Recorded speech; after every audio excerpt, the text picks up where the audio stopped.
Welcome to Premier League Gameweek 12 recap. Let's get into it. Nottingham Forest played Liverpool and won 1-0. This was a pretty shocking result as Nottingham Forest only had one win all season before this match, whilst Liverpool were in pretty good form with them winning the past 3 games across all competitions, including a 7-1 win versus Rangers and a 1-0 win versus Man City and West Ham. The goal scorer in this match was Taiwo Awoniyi, who's actually an ex-Liverpool player who left the club in 2021, although he never made a competitive appearance for the club in the 6 years he was there due to work permit issues. The fact that an ex-Liverpool player scored the winner against Liverpool would have made this result even more embarrassing for them, as on paper they should be beating this Nottingham Forest side, especially when you consider the form both clubs were in prior to this match. Anyway, whilst this is a terrible result for Liverpool, it's a brilliant result for Forest, who could leave the relegation zone if they win the next match and results go their way. Everton faced Crystal Palace and defeated them 3-0. Calvert-Lewin opened the score in this match, with him getting his first goal of the season after recently returning from injury. Everton then added on to their lead in the second half, with Gordon scoring from a rebound in the 63rd minute and McNeil getting Everton's third in the 84th minute. Alex Iwobi assisted 2 of these goals to earn himself man of the match, continuing how good he's been this season, with him getting 7 goal contributions in his past 10 games and being one of the best midfielders in the league since moving into that number 8 role. This was a poor performance for Crystal Palace. It was a very one-sided match and it didn't look like they had any real chance of winning at any point in this game, and them losing here has allowed Everton to go above them in the table on goal difference. Man City were up against Brighton and beat them 3-1. Erling Haaland scored a brace to get the opening 2 goals in this game, with him now scoring 17 goals in 11 league games and 12 goals in his past 5 matches at home, which is insane. This left it 2-0 at half time, and soon into the second half, Trossard wiped out Man City's clean sheet when he scored from just outside the box to give Brighton hope that a comeback was possible in this match. This hope eventually disappeared though, as late on in the match, De Bruyne struck the ball from 25 yards out and into the top corner of the goal to get City's third and secure the win for them, helping Man City equal a 91-year-old top flight record, with them winning their 10th straight game at home, which only one other side has done. Chelsea came up against Man United and drew 1-1. United had the better chances over the course of the match, with them having a few good goal scoring opportunities in the first half. However, they weren't able to put these away and the 2 goals came late on. Jorginho was the man to break the deadlock in this match, with him converting a penalty in the 87th minute, which looked like the winner in this match, as with United's wastefulness in front of goal this game, as well as the fact there was a few minutes until the end, it was hard to imagine United coming back. United didn't stop fighting for a goal though, and eventually got one when Casemiro headed the ball past Kepa 4 minutes into stoppage time to deny Chelsea of the 3 points right at the death and help his side leave Stamford Bridge with a point. Aston Villa faced Brentford and won 4-0. This was Villa's first game since they sacked Steven Gerrard, and as you can tell by the scoreline, they already seem much better.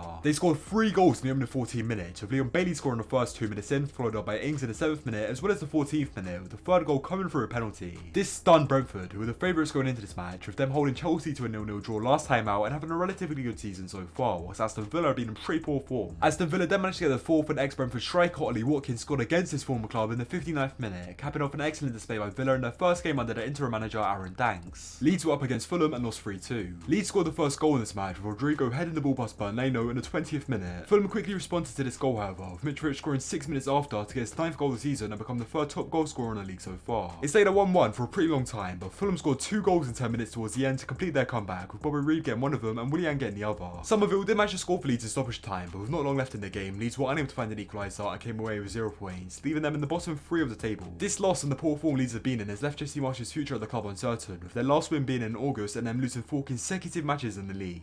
Southampton played Arsenal and drew 1-1, with this being Arsenal's first draw since January of this year and then playing 27 games during that time period.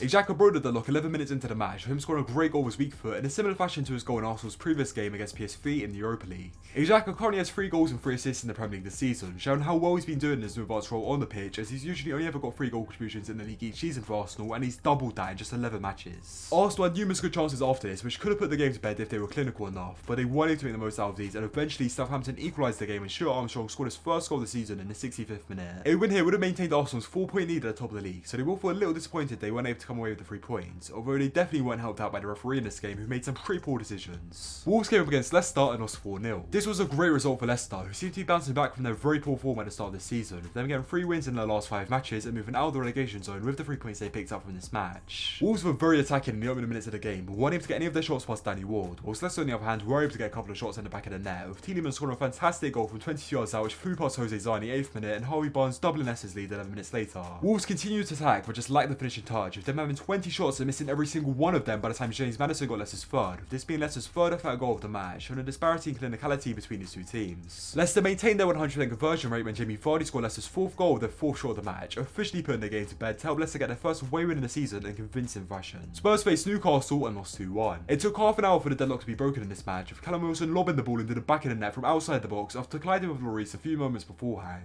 This goal was slightly controversial though, as a lot of people seem to think Callum Wilson fouled Lloris prior to him scoring and that therefore the goal shouldn't have stood, but the collision was looked at by VAR and it was deemed there was no foul by Wilson. 9 minutes after this goal, Almiron doubled Newcastle's lead to get his 6th goal of the season, which is his best goal tally out of all the seasons he's been at Newcastle Newcastle despite only playing 12 games this season. At the end of last season, Grealish took the piss out of Almiron, which must have ignited something within him because he's been in excellent form ever since then. Harry Kane did manage to get one back for Spurs in the 54th minute, but neither him or his teammates were able to get equalizer in the remaining minutes of the game, leaving Newcastle with all 3 points at the end of the match. Finally, West Ham were up against Bournemouth and won 2-0. This match was CazR's 200th Premier League appearance, and he managed to mark this milestone with the opening goal of the match, with him heading the ball into the back of the net at a stroke of half time. At the start of the second half, Bournemouth were forced to sub off their goalkeeper Neto due to a hamstring problem, with Mark Travers coming on the pitch to replace him, with this being his first appearance for Bournemouth since their 9-0 loss to Liverpool. It took a while for West Ham to score against Travers, but they eventually got their second goal of the match in stoppage time, and Benrahma converted the penalty to secure the 3 points for West Ham, helping them climb 7 places in the league table. Anyway, that's Premier League Gameweek 12 recap. If you made it this far and enjoyed the video, be sure to leave a like and subscribe if you haven't already, and while shy, comment down your opinion on any matches when it's game week. With that being said, have a good one guys. See ya.